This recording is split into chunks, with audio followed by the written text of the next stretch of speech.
What's up, guys? Simone Fan 101 here, and settle in, kiddies. This is bound to be a long one. Um, uh, boys, girls, men, women, and those of unspecified genders, settle in because this is your Lucha Underground Aztec Warfare review from, as of recording this, just last night. Now, I will get to Raw, TNA, and NXT probably tomorrow. If not tomorrow, then definitely Saturday. I promise. Maybe not. I shouldn't make promises I may not be able to keep. But, um, um, so yeah, Aztec Warfare. Simply put, this match was the fucking shit. This was probably the best Royal Rumble style match in God knows how many years. Um, it was definitely the best gauntlet match in terms of the best battle royal kind of match. It was definitely the best in terms of the Royal Rumble style. Comparing it to the Royal Rumble, God, it got to be up there like that upper echelon of great Royal Rumble matches. It's up there with 1998, 1998, not 98, 2001, 1992, 2002. It's up there with one of the absolutely best. Now, in preparing for this, for Lucha Underground's Aztec Warfare, as previous videos stated, I made an Aztec Warfare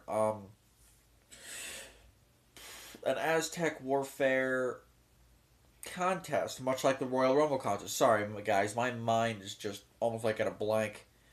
I rewatched Aztec Warfare, tried to remember several spots, and I did, miss a couple of things here and there. Thankfully, I went back and looked at it.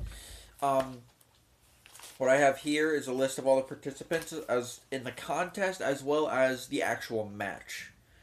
So in that case, let's begin the Lucha Underground review, and the winner of the contest I will announce a little bit later on. But I already announced who my contestants were going to be in the last video, as well as the update from my Lucha Underground review a couple days ago, or yesterday actually, or was it the day before? I don't know. I don't care. Anyways, on to the review. I gotta stop bullshitting around here. Um, the show started off. It didn't start off with a match, although we get to that pretty soon. The show started off with um, a backstage segment, short but sweet.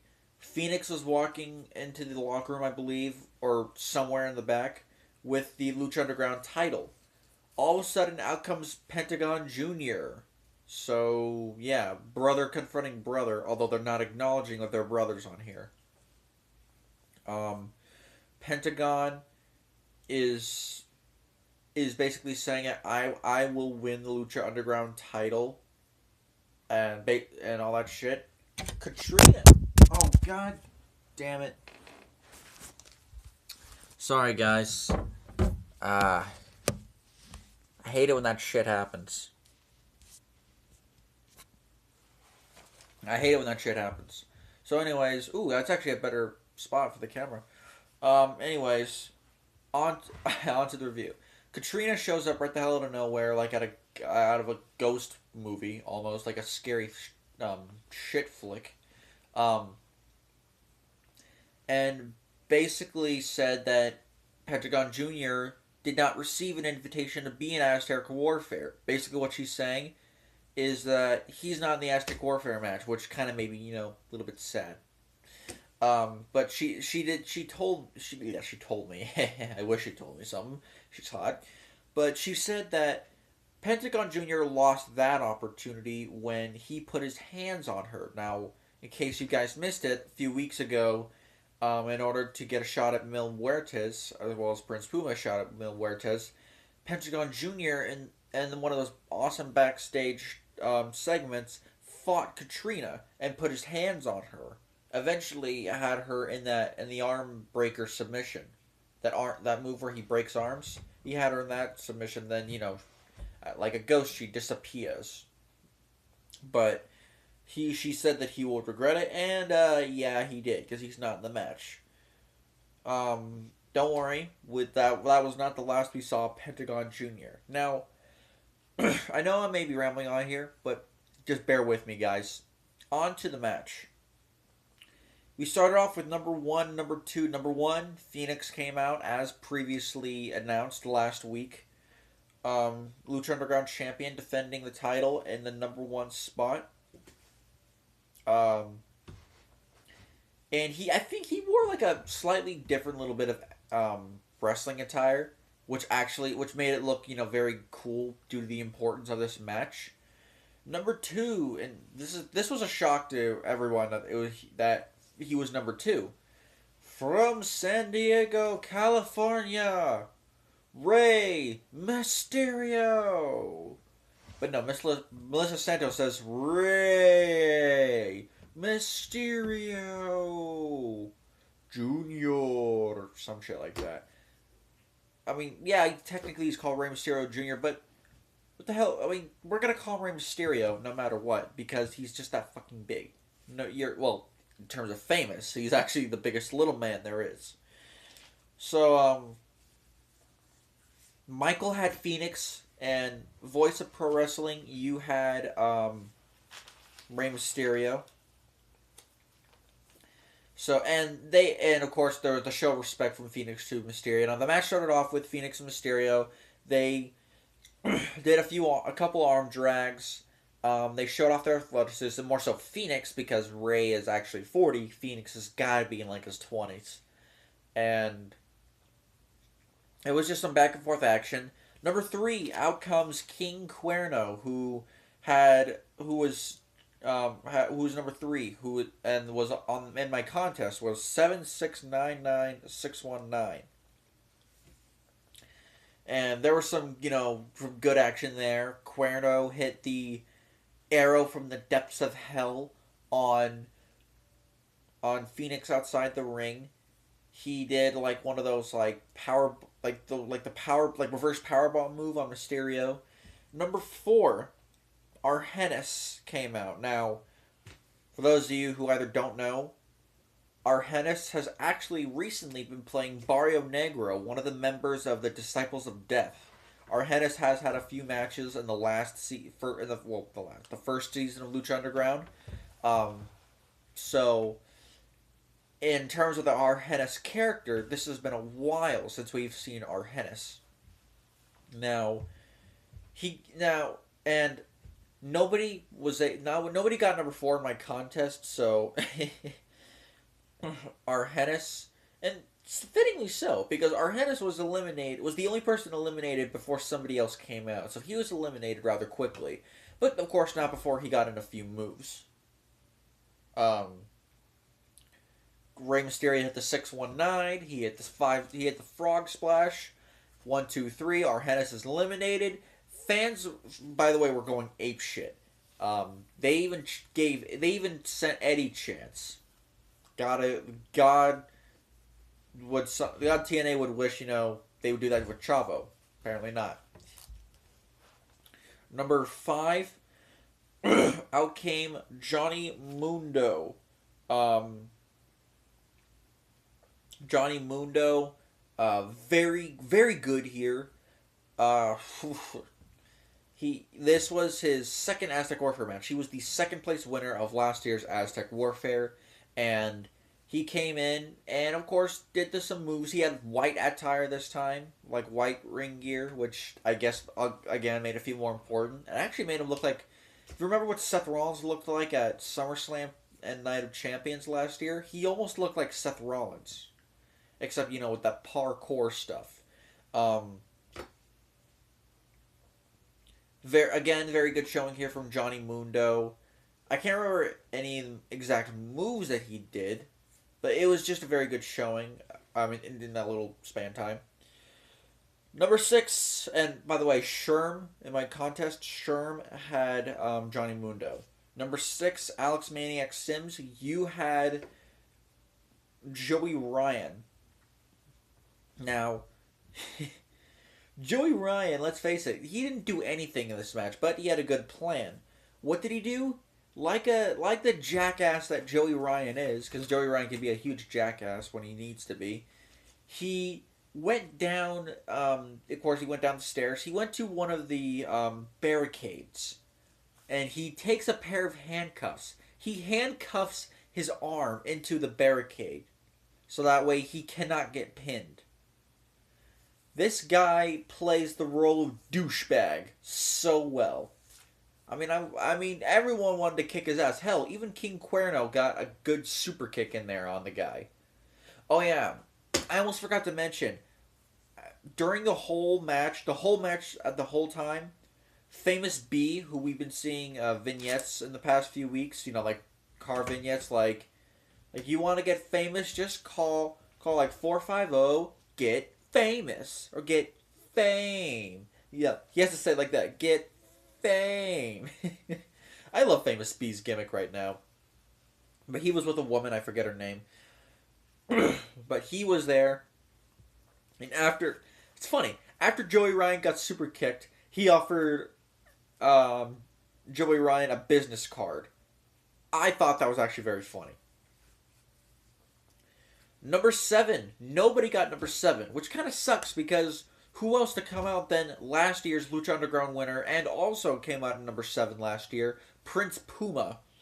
Prince Puma came out like always as Ricochet, the real, Prince Puma under the mask is Ricochet, as he does, kicks is a house of fire and just kicks ass. He did all the right things here. It was very, very good. I can't name one single spot because the action here was just all over the place already. And we were only in the first 7 contestants with only 1 eliminated. Next out came Jack Evans. I love how Jack Evans came out. He came out, and when people were either beating on each other or wrestling each other, they were all close in the middle of the ring. Jack Evans waited a few moments. Then he tried to do a springboard dive, like a springboard crossbody on the people. Every single one of them got out of the way, and I thought that was very funny. Around this time, King Cuerno was eliminated by Rey Mysterio after, I believe... yeah, I think it was right before Jack Evans actually came out. King Cuerno was eliminated by Rey Mysterio, I believe, after another top rope splash. No 619, not yet. At least no 619. Actually, no, we already had a 619 with our Hennis, I think. So sorry about that. My throat is running a little dry, so I got this thing. Number 8. Oh yeah. Oh my God. Jack Evans came out number 8, and guess who got number 8 in my contest? Lundrick. Yes, you did. You got number 8 in the in the contest, and you got Jack Evans. And I know you are not at all a fan of Jack Evans. You think he's overrated, who only does high flying and nothing else. And to your point, you're right. He only does high flying and nothing else. However, I will say, Jack Evans, in terms of AAA, that shit works. And also, Jack Evans, as I've seen in this match, I enjoyed Jack Evans in this match more than probably any other match. Only because this is the kind of match where being a spot monkey like Jack Evans is really cool. See, what I love is that Jack Evans' specialty, his specialty is multi-man matches, whether it's a 6-man tag or like a big, battle royal gauntlet shit like this here.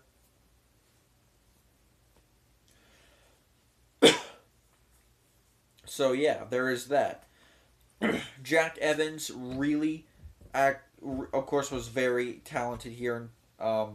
He and Johnny Mundo, after being beat on by the three masked luchadors that were left, which was Rey, Phoenix, and Puma, they decided to team up and they waited on the outside. Immediately, number 9 came out.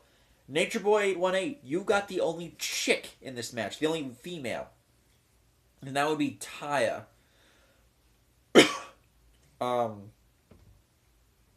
Taya, man, she came out.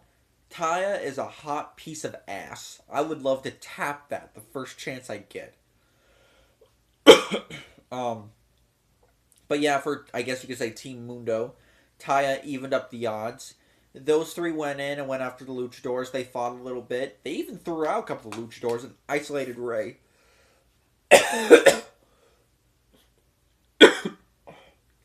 You know what it is? I just had chocolate like a few minutes ago, like a chocolate Reese's Pieces. Maybe that's why, Reese's Peanut Butter Cup style. Maybe that's why I'm coughing so much, because the chocolatiness and the nuttiness.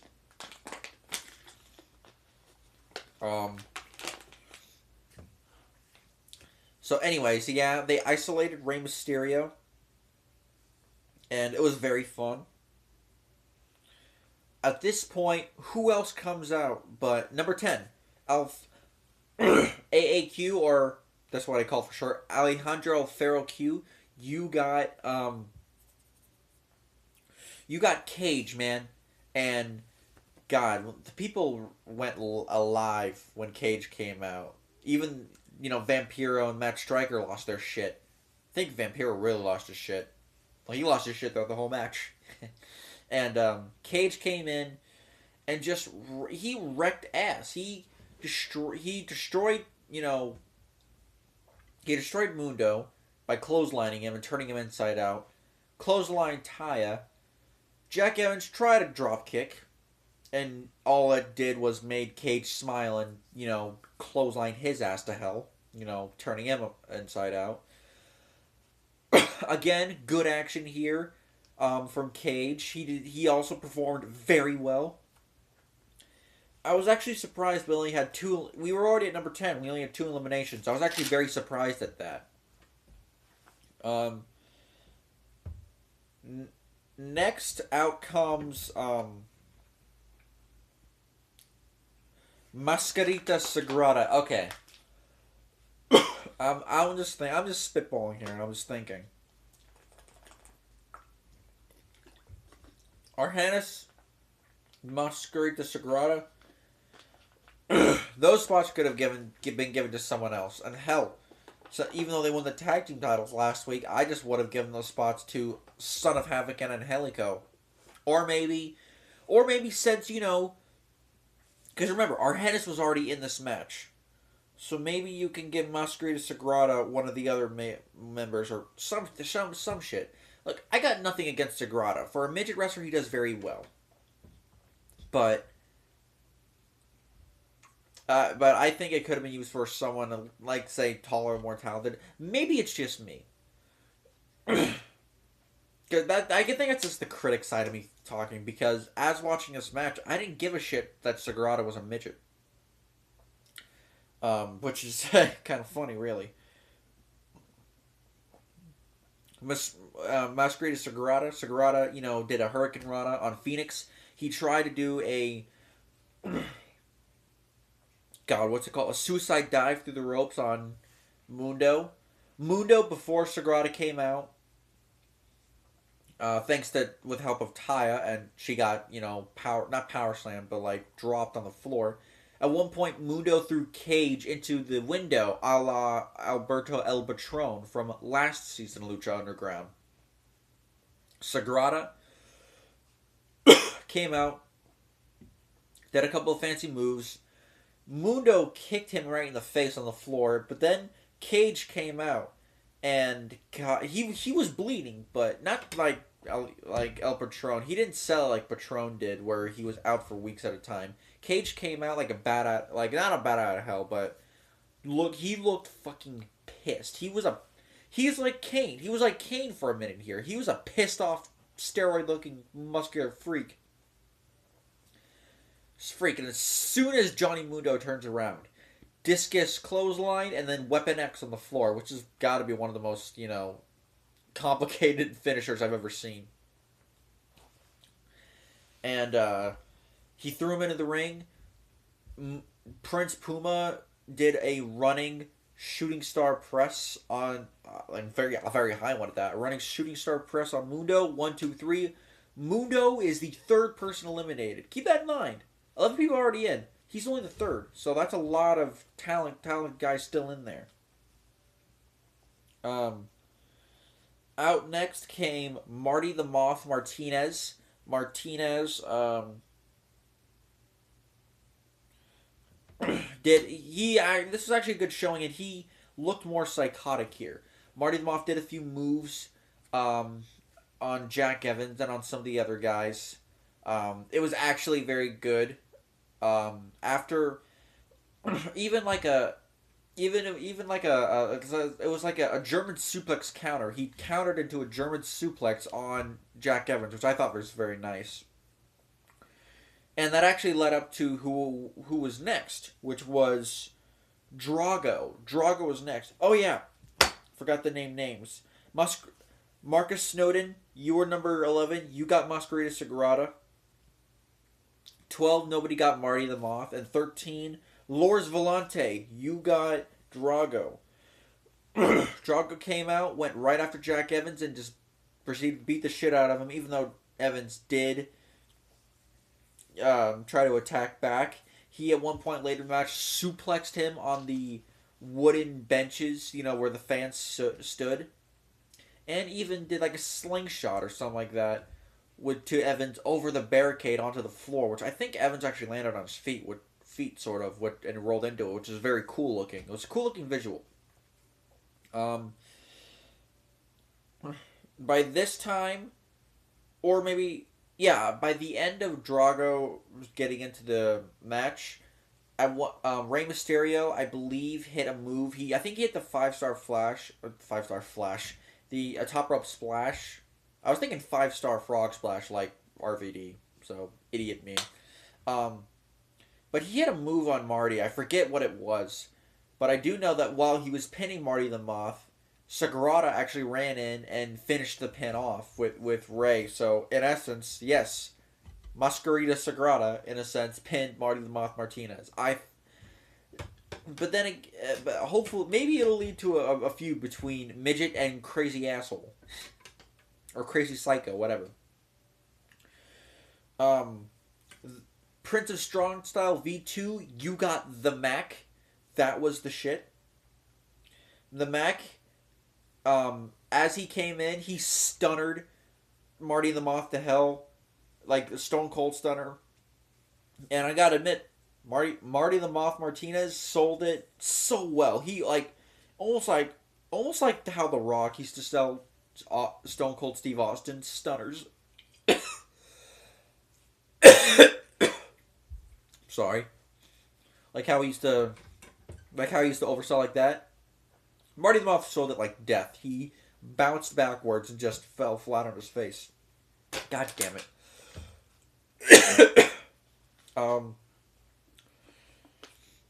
Who was eliminated? Oh yeah, I'll get to that in a minute.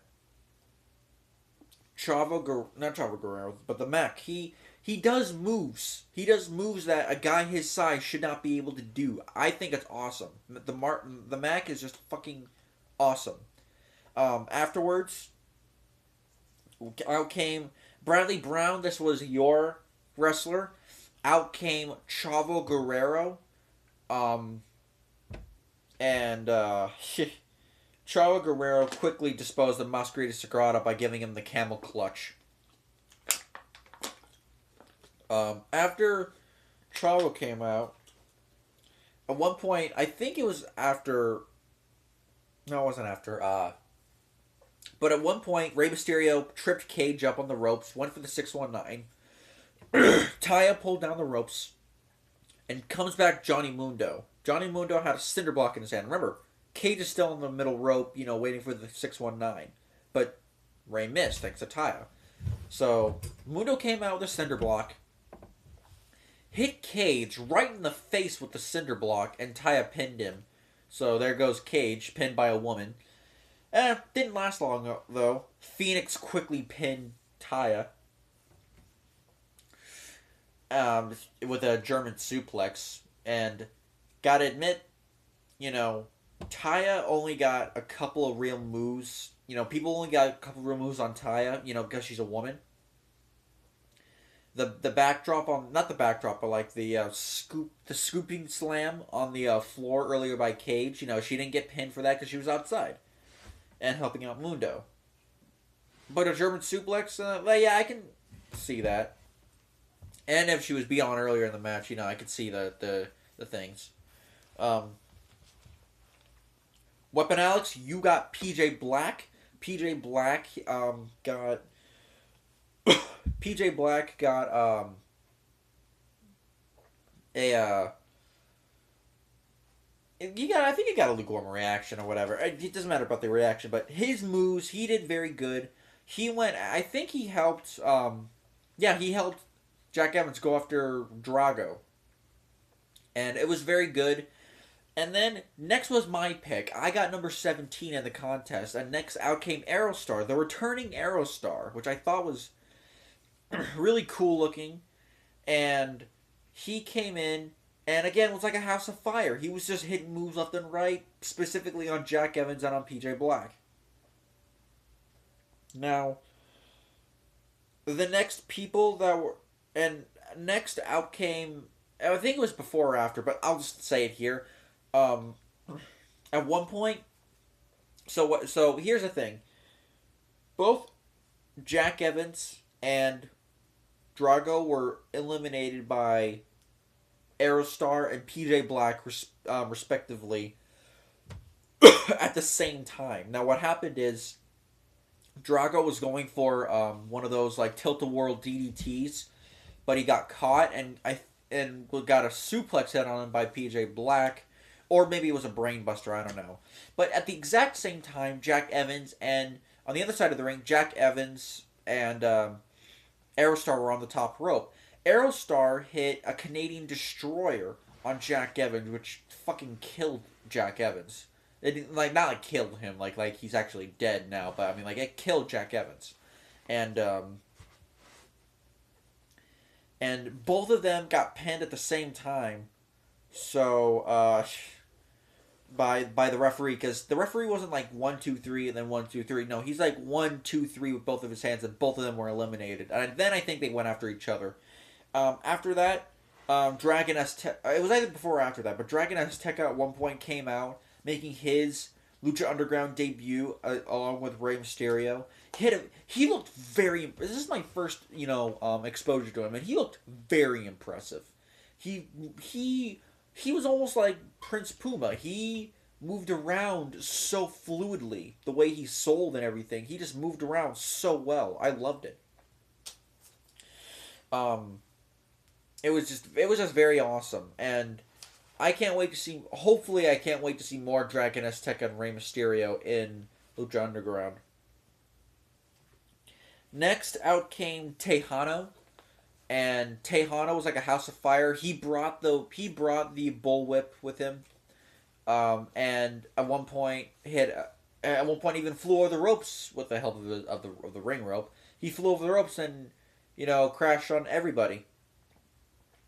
At one point, and after a couple of a few seconds of work with PJ Black, he eliminated PJ Black with a sit out power bomb.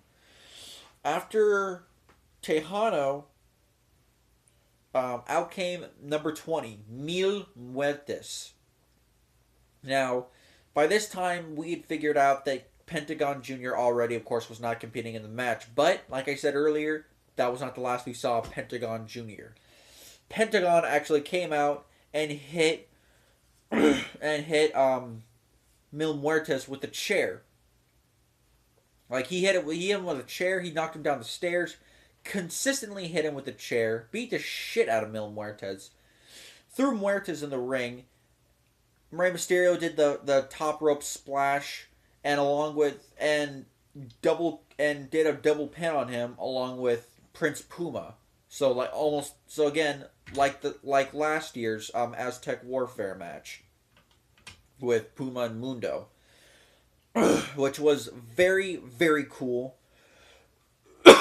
God, I wish my throat would just stop being burning for a fucking second. And it was just really cool. I was shocked Mil Muertes was eliminated this early on. Katrina was pissed. She yelled at Pentagon Jr. Mil Muertes was pissed, went after Pentagon. Pentagon, thankfully ran away. Not like a little bitch, but like a badass. Like, yeah, I got you, bitch. I love this visual. Katrina went out, yelled at Vampiro. Vampiro went up to her. She told him to get out of here. Because, Vampiro is Pentagon Jr.'s master. And then she slapped him across the face. But for some reason, we saw the countdown clocking, ticking down on the bottom right. But we already saw 20 competitors. Now, thanks to those spoilers I read, thanks a lot, Londrick, in terms of how many participants were in there was 21. I already knew this. But didn't expect it to happen the way it did. So, threw me off in a loop there. It was after the clock counted down. We had and by the way, Vampiro did not leave. We had the return of El Jefe. Dario Cueto came back, and what happened? He announced that he was the boss now to Katrina. We had this great visual of Katrina's face while he was saying this on screen, and he announced that he was taking back his temple. He even said El Jefe is back, and then there would be a 21st entrant. The monster, Matanza Cueto, which, of course, we just call Matanza. And, goddamn, like last week, this guy looked like a fucking beast. This guy looked huge. He looked like Bane. He's the guy you don't want to mess with in jail. He will eat your insides out. He came down, and everybody stopped the in-ring action because every single guy went after. The action just stopped. Matanza goes in the ring, and all remaining participants, which was Phoenix, Mac, Ray, Puma, Mysterio, Azteca, or Mysterio. I already said Mysterio. I said Ray. Aerostar, Tejano, Joey Ryan. Everyone looked at him except Joey Ryan was still handcuffed, but I'll get to that in a second. I just fucking love this. Everyone went after Matanza. Matanza pushed them all away. At one point, Phoenix, then after that, Phoenix went for like a rolling thunder, not a rolling thunder, but like a rolling move. But then Matanza caught him and went for like a spinning power slam and just landed his ass right on the mat. It looked brutal.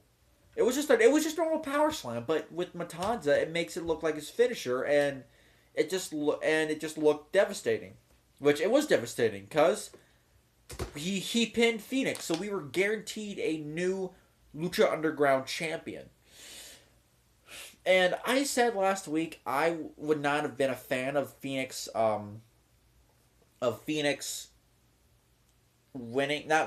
losing. In the top, behind the top four. But then I said, but considering how the match turned out, it was perfect booking because Phoenix would have been eliminated anyway, even if he was in the top four, the final four.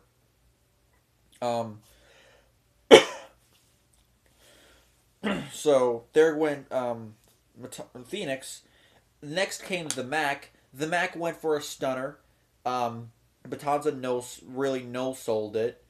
And German suplex this guy. This German suplex looked fucking devastating. And again, with one move, Matanza,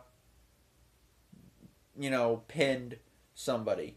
Aerostar went for I think he went for a springboard elbow or a springboard splash. Matanza just clothesline, just clobbered him from behind, and then hit another devastating German suplex. Out goes Aerostar. So, there went me from the contest. Oh yeah, by the way, I almost forgot. When Dragon Azteca... I forgot to mention this earlier. Dragon Azteca came in. That was Elite Squad 101. And the most recent contestant on the list in my Lucha Underground contest was Kian, or the... I think it's the Wrestling Machine 53. You had Matanza, my friend. But yeah, and nobody had Tejano Muertes because nobody got drawn for them. But after that, Tejano used the bull rope, tried to choke out Matanza. That did not work out. But then, I think Tejano went for like a Hurricane Rana because he jumped up. And he went from us. He also went for a Hurricane Rana, which it's surprising a guy the size of Tejano can move that way. Didn't really work out because he ended up getting he got Batista bombed basically like a set out power bomb, and he got pinned. Bye bye Tejano. And then came Joey Ryan. Now remember, Joey Ryan was still handcuffed. He got beat up throughout the match. He even got sprayed Tajiri style, like Japanese spray by Drago earlier. But but what happened is Matanza saw Joey Ryan. He went under the ropes. He went to Joey Ryan. He ripped one of the metal bars from the barricade and just beat the shit out of Joey Ryan. He went for like 3 slams, like not a fallaway slam, but like one of those like where like one of those slams where you like throw them like this. Like I would like lift someone like from here and then, you know, hit him over here. He did that. He did 3 of those slams. He rolled into each one, like almost like Kurt Angle style with the German suplexes. And you know, bye bye Joey Ryan. So there goes Joey Ryan. Sorry Alex Sims. After that, we had 4 people left on the outside against Matanza, which was Chavo Guerrero, Prince Puma, Dragon Azteca, and Rey Mysterio. All of them were conversing with each other, but then, you know, Chavo, like the bastard that he is, he attacked all of them, you know, surprisingly. He threw Dragon Azteca Jr., I should say. Not Dragon Azteca, Dragon Azteca Jr. into the ring. And he beat on Ray, and Chavo beat on Ray and Puma outside. You know, surprising them. Didn't surprise me because Chavo was a little bitch. And Dragon Azteca Jr. tried his best. He countered a few times, but eventually got caught by Matanza and choke slammed the hell. I mean, God, this looked more devastating than all of his other moves previously. Maybe. Go bye Dragon Azteca Jr. Chavo tries to make an alliance with Dario Cueto. Didn't work out. Tries to make an alliance with Matanza. Matanza just ended up clobbering his ass. And I forget what move he used on Chavo in order to pin him. But whatever it was, he pinned Chavo like a little bitch. And then we were down in the final 3. Prince Puma, Rey Mysterio, and Matanza. Rey and Puma double teamed Matanza. It didn't work out because he at one point slid Rey through the ring, under the ring onto the floor, which is something Rey's used to doing a lot. And it was Puma on his own. Puma went up against him on his own, but he then just got freaking, I think, like, not backdrop, but like just slammed like 3 times, and eventually lost, and eventually just got destroyed by Matanza. 1, 2, 3, bye bye Puma. So now we're down to the final 2, Rey and Matanza. People were loving this. The fans loved this. People were rooting so badly for Rey Mysterio, and it was just so much fun. Rey tried to hit the 619, didn't work the first time. He hit the 619 the second time, went for a seated senton or a Hurricane Rana, and it just didn't. And he ended up getting caught. Matanza hit that spinning power slam he hit on Phoenix earlier. 1, 2, 3.